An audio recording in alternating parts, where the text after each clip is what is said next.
Greetings, I'm Stephanie Briggs, the creator of Heart Blossom, where I offer soul guidance and inspiration to a global community of healers, artists, and heart-centered visionaries.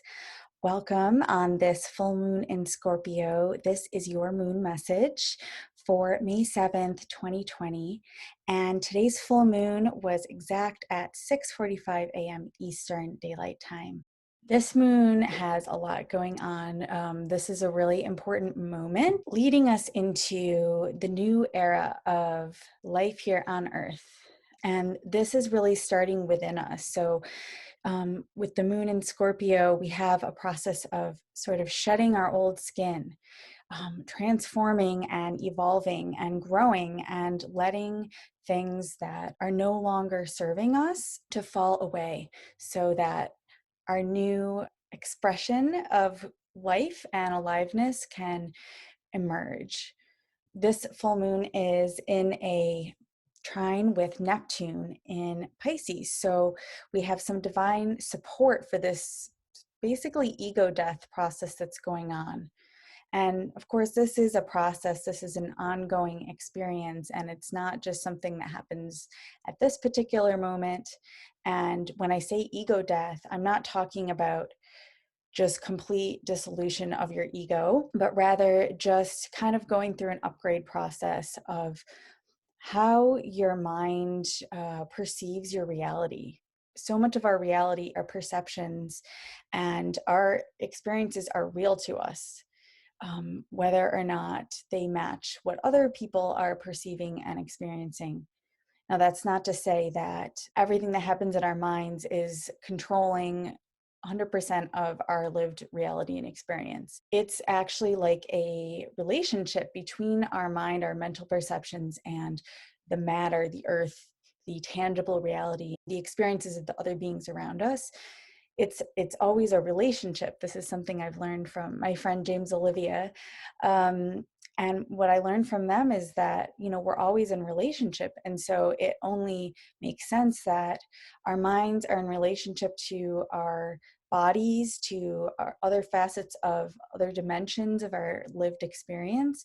And also, so they both impact one another. And it's kind of like how, again, we're all just here within this larger earth process because we are part of earth, we're not separate. And so at this time in particular, all of the old gunk is sort of falling away, burning off in the light of our awareness.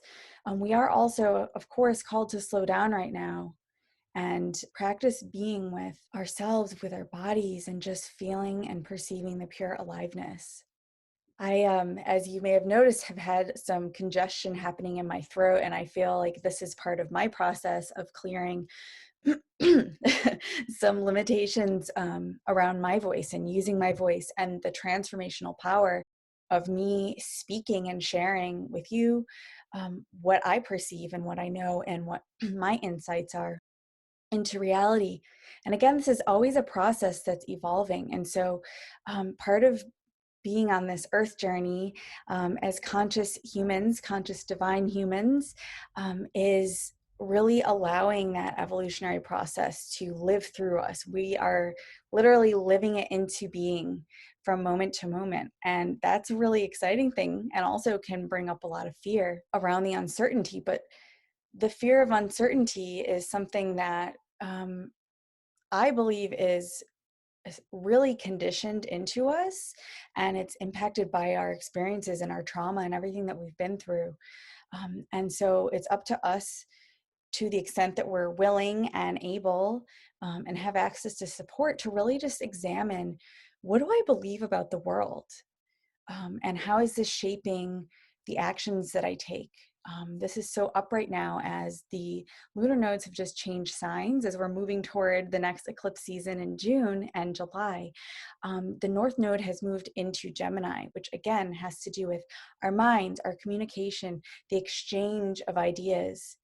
And ideas have an energy. There is a currency with a meeting of the minds where there's the potential for impact and evolution. The power of ideas, the power of communication. Think of how amazing books that you've read have changed your life, or music that you heard, or a video that you watched that somebody took the time to create and put out there. Think how that could change your life. And then to know that you also have that power. Should you feel called to share some kind of message from your own knowing, your own perception, that you know could impact and inspire someone else. And this is really part of what we're called to do at this time, with the North Node moving into Gemini, and then close by is Venus and Vesta, the priestess, in a conjunction. And Venus is going to be spending a lot of time in Gemini as it's going retrograde next week.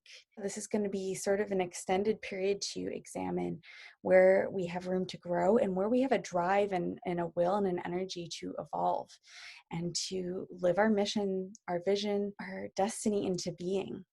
And again, while evolving those Sagittarius shadow, like outdated dogma or beliefs, or just whatever you understand about existence and about Earth and what's possible here, what's true here. And this is for the purpose of co-creating a new future, a new reality. With Mars in Aquarius, there's again this energy to evolve in the collective and to work for progress and change and new innovative visions of how we can be here alive together on Earth in a sustainable way.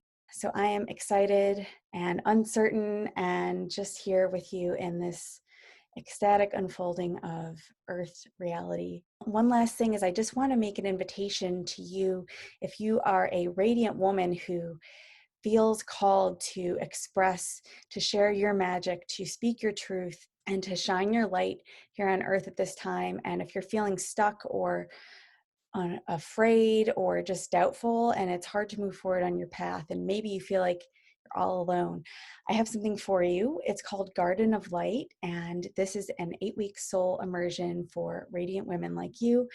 And we will be really tapping into the transformational power of being in circle together, of witnessing and being witnessed, and starting to open to more support from one another and from spirit, and really doing some upgrades together in our shared liminal space to activate your magic and increase your capacity to be seen and to shine your light for your own joy and aliveness, and also for others that you are called to serve.